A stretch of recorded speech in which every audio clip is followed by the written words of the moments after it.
Aditya duty শেষ করে বেরিয়ে যাওয়ার কিছু পরেই সুদীপা সবার সামনে বলে, আমাকে মেডিকেল কলেজে ভর্তি হতে হবে, তাই আমাকে এখান থেকে যেতে হবে।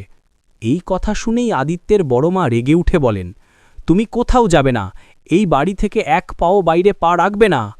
পাশে দাঁড়ানো পরমা তখন শান্ত গলায় বলে, তুমি চাইলে আমার বাবা মায়ের বাড়িতে থাকতে পারো, ওখানে কেউ তোমাকে অতিথির মতো দেখবে না, নিজের মেয়ে ভাববে।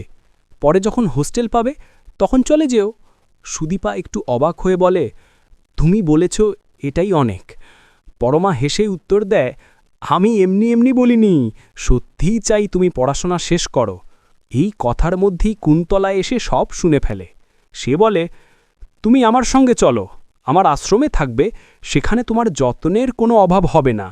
সুদীপা কিছুক্ষণ চুপ থেকে বলে, আপনি একটু অপেক্ষা করুন, আমার বাবার ছবিটা আর লাগেজটা নিয়ে আসি।